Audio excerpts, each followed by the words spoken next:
Over down. So I'm A Brown. The Optihouse project is very much focused on the calf environment. So looking at the impact of housing and management on the environment, and then how the environment affects calf health and performance. So the first step of that was to do a survey of calf housing in Northern Ireland. So we got to 66 farms. And they were visited 3 times in the period from January, or the end of January to the start of May 2019. Just a brief window in that time. This was in partnership with the Calf-Free Dairy Advisory Team, with the Dairy Advisory Team. And there was 3 visits. The first visit being a survey, which was to look at the practice of calf rearing on that farm and to assess the conditions and the measurements of the house. And the second and third visits were 2 weeks apart, and this is for those who aren't involved. Obviously, some of you know all this. The second and third visits were sampling visits to take samples for bacteria, microbiological analysis, and to weigh calves and take health scores and the likes. And 2 loggers were left in the calf house over the 2-week period. So rough summary: 66 farms all over Northern Ireland. The average herd size was 142. That varied from 66 cows to 400 cows, and the average herd lactation was 8,000 litres, which varied from 5,500 to 11,000. So a big mixture in sort of the performance or the production types. To begin with, sort of a rough idea of sort of what way the herd management will have an impact on the calving.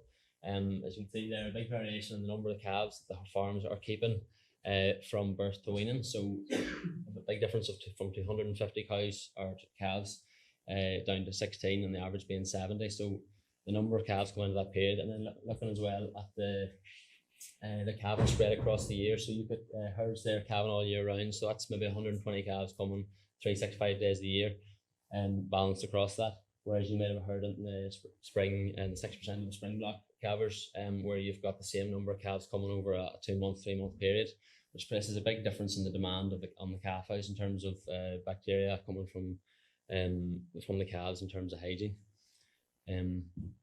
As well as that, sort of the labour that's available on the farm. So 58% of the farms had 1 individual responsible for the calf rearing, and other farms had maybe more than that.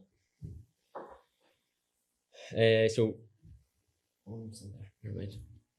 the calving pen. So Jamie's touched on some of the stuff already. So 73% of the farms were calving in single calving pens, whereas 23% were calving in communal. So difference in terms of what bacteria is going to be in that pen from 1 cow or multiple cows, as well as the difference that's caused by the frequency of cleans. 27% of the farms said that they had a clean calving pen for each calf, for each calving, and 73% saying not so. So you've got a calf coming out of from out of the womb, coming into an environment that's dirty, it's cold, and it's probably hungry as well. It's hungry as well.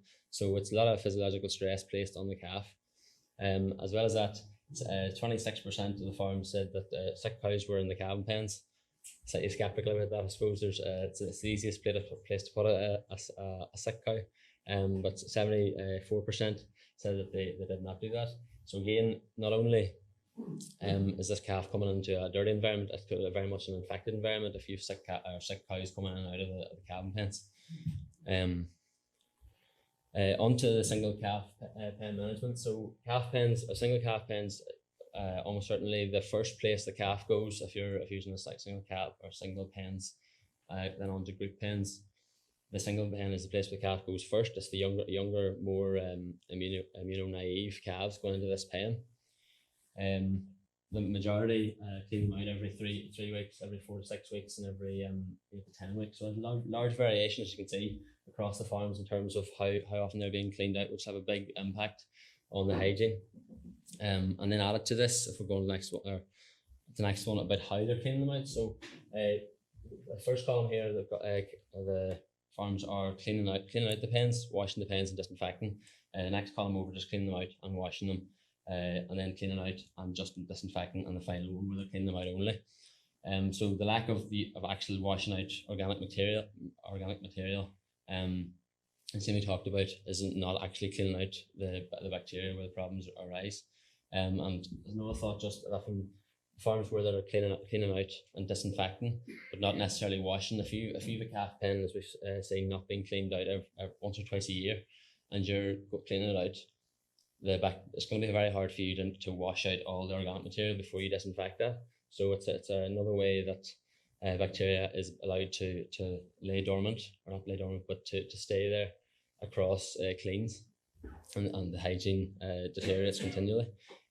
Although 78% of farms said that are based on this had clean calves going into a clean single calf pen, which is very much very important for this age group. Looking at group pens then, again, a large variation, some only being cleaned out once or twice a year, and every close to 2.5 to 3 months. Big variation, the most popular or most common every 4 to 6 weeks, over 40%. 76% of the farms said the calves were going into a clean group pen. Of those that used disinfectant, which was about 53%, 73% of those said that they measured the concentration. So I think we were talking earlier about not having the correct concentrations. If it's below what the recommendation is, that it's not working as effectively. And again, how they're actually doing that. So again, a very large variation how these pens are being cleaned out. Is organic material being removed? Is the cleaning being successful? Going on then as well, sort of what the age of grouping varied across the farm. So if these calves here are being grouped from birth, going into a group pen it's only being cleaned once or twice a year, that's a lot of bacteria for a young calf with a very naive immune system to take on. Milk feeding equipment. I'll keep moving quickly. So the top table there shows sort of the different ways of milk's being fed. So 21% using automatic feeders, 52% using single teat buckets, 29% using multi-teat feeders, and 38 buckets, and 17 using chocks. So again, once again, a very large variation in the way that these they're being cleaned and how often they're being cleaned, as you'll see in a minute. Most 37% cleaning out after every feed, 17%, no, not 12% cleaning out daily, and then looking, so it's quite a lot that not routinely cleaning. Then looking at what they're using to clean them, large variation. So these guys in the middle are with cold water and hot water chemical sometimes, so that's sort of a weekly basis, where they're using hot water or chemical, and then after every feed they're using cold water. Not cleaning the milk feeding equipment. So the milk's going directly into the stomach of the calf, where a lot of your squares are originating from. Having dirty milk going into your calf is sort of a high risk. It's a very dangerous in terms to the calf, and therefore,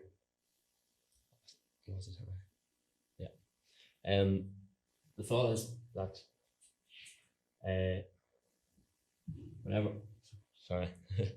I just stopped struggling to collect my thoughts here.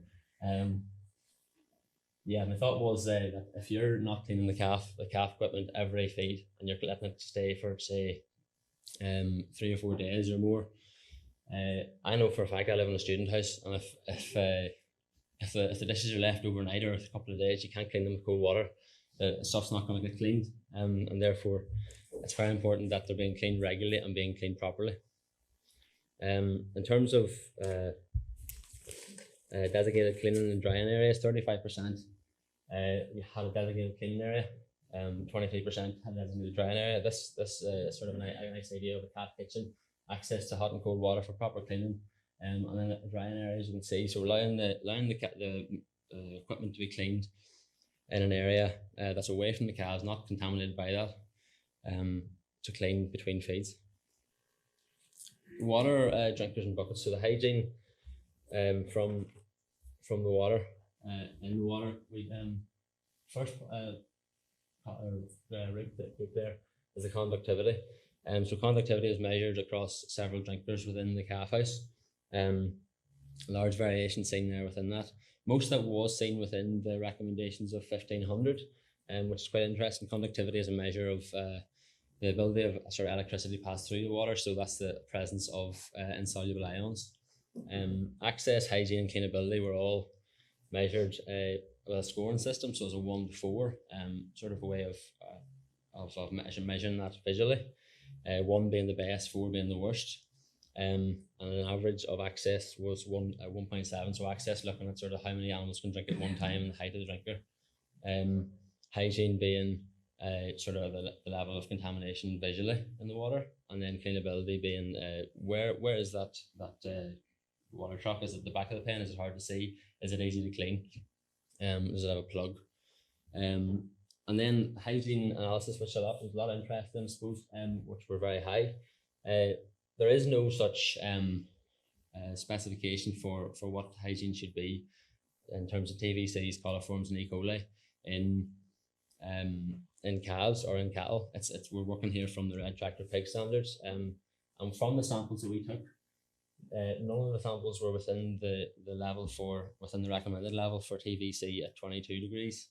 3% were within the recommendations for TVC at 37 degrees. And what does that mean?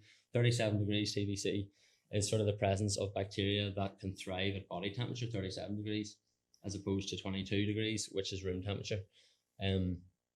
Coliforms being bacteria present in this are coming from the soil and or possibly from the gut, so fecal, and E. coli being very much fecal coliforms. So only 3% were within the recommended levels. And this is if you received the report, you would have seen this. These graphs, and this being the recommended level here, and this being the percentage within it. So yeah, but large variation, very high, very dirty water. And that was seen across the TVCs, which is total available count, and the coliforms and the E. coli. Yeah. So then looking on the calfhouse design, which is the other aspect of this, the calfhouse design was classified into several different types. The purpose-built calfhouses, so there's 33%, which is sort of a calfhouse, which is a standalone calfhouse purely for calf rearing. A hutch system, as you know, multifunctional sheds where there's storage of equipment and on bedding, for example. Byre systems where it's a block wall up to a roof, and a shared cow shed where the cows are sharing airspace with cows. Again, we were using visual scores as an assessment of how easy those would be to clean. So 1 being the best and 4 being the worst. And the average across the farms was 24% of those farms had an average of over 2.5, which is sort of the lesser half. And so it's harder to clean, harder to keep the hygiene levels higher and lower bacteria levels. Drainage, the way the drainage was assessed was 1 being the best drainage, so a good contact or intact surfaces that allowed water to run and presence of channels. And per drainage being cracked surfaces where water can as well as water pooling. 18% of the calfhouses had an average drainage score that was over 2.5, so again in that lesser half. In terms of ventilation, 90% of the farms were using natural ventilation, as you might expect.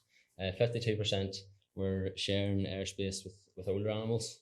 So there's that risk of bacteria, airborne bacteria coming from more immunocompetent animals. 53% of the houses were joined to other buildings, so that's potentially compromising natural airflow as well as fresh air coming into that calfhouse, and potentially contaminated air from other cattle. In terms of relative humidity, which was measured with the loggers inside the house, you want the relative humidity to be below 80%, which is obviously not easily possible in the UK, considering the natural the humidity outside. An average of average is 64% of the time across all the farms. So that's an average from one farm to another. Was above 80%, so quite a lot of the time, over half. In terms of the dampness of the concrete, inside the pen and outside the pen, 5% of the farms had more than 50% of damp concrete inside the pen, whereas outside the pen, 13% of the farms had over 50% dampness. A lot of percentages in that. 20% of the farms had between 25 and 50% as opposed to 9%, which were outside the dampness was outside the pen. Okay, talking then about the outlet, so we measured all the dimensions of the ventilation, including the cladding as well as the outlet. In terms of the outlet area, which is sort of calculated by the number of animals in the shed, the pitch of the roof, the height of the building, and the area per animal. What the percentage that the farms had of what they should have had is displayed in this table. 15% of the farms had over 200% of what they needed, so this is sort of a very large overkill of an outlet. As sort of the idea being seen on the picture, they're very wide. In that particular farm, the outlet in that calf building was bigger than what his outlet was, far bigger than the outlet on his cow building, and there was a lot more cows. So it's sort of 40% roughly of what you need. 40% of the area for calves than you would for cows. And what's interesting there is 41% of the calf houses had 0% outlet area, so that's no outlet at all. So the air comes in, where does it go? Which is going to lead to a build-up of airborne bacteria. 55% of the calf houses had poor distribution of inlets, and I'll show you here in this picture, next picture, sort of a few different scenarios. So this shed here, you can't see the other side of it, but had this sort of continual inlet running the whole way up the building. So all the calf pens had an equal distribution of inlet. Whereas in this top picture, you've got the far side of that is completely blocked off, while this side is very open. So it's not, from one side of the shed to another, it's not equal, and therefore this side of the shed might not properly have the adequate airflow to remove the bacteria the way that it should. Whereas this shed, you've got one side of the pen, the near side with inlets, with the far side not so much, and therefore more of a risk area. So you might have a shed that you might use 4 pens. One pen might be the issue. Looking at very briefly wind speed. So you'll remember, if you're in the project, you'll remember that thing sitting in your farm for 2 weeks getting in your way. There was an average in terms of what the readings came from it. The average reading across all farms was 0.04, so very, very low. Often it's not knockable, as you can see. Percentage of time at 0 meters per second was 94. 94%. No. Yeah, 94% of the time I was at 0 meters per second, whereas 0.07% of the time was above 2 meters per second, which is what's classified as a draft. So very little. So in general, airflow is quite low in these houses. Finally, then looking sort of at labour in terms of the time for feeding, etc. 82 minutes was the average time spent per day feeding calves. 27 minutes in cleaning the calf house, and 20 minutes in other calf rearing duties. And changes that have been made to the rearing system. 48%, or I think it was 76%, had made a change in the last 3 years. 48% of those had made changes in housing and design management. 34% in feeding equipment and management, so feeding more, feeding different products, feeding with different teat feeders, etc. And then hygiene management, which is very low, 23%. And early life management being colostrum, how they're feeding colostrum, how much colostrum. Heat insulation, 8% had made a change, which is the addition of jackets or heat lamps. So that's a very quick snapshot of what's been seen. The next, and I'd like to thank the farmers who were involved in that project for their cooperation and all matters of it. The next project that we're looking to run is, which will be from September to over this coming winter time, is an intervention study, which will look at changes made to management and to housing design. This will be including 30 farms. So the design changes that will be made will be very much specific to that farm. So you'll remember your report came with several design changes and what percentage of outlet and whatnot was met. So these changes to design will be very much specific to your farm. And then changes to management and design of certain pens, which will mean that, say, 50% are being changed, 50% kept the same, so that we can monitor the difference in hygiene and moisture, and then on calf performance. And this time we'll be expecting farmers to keep records to allow us to sort of have an accurate representation of what's going on over that whole time. And AFB will be tracking that, so we'll be on a regular basis coming out to the farm to take measurements. And we'll be in the coming weeks, we'll be making contact with farmers for involvement in that study. So finally, once again, thanks to all the farmers who participated. Very good fun. Okay, thank you very much, Sharon. Thank you.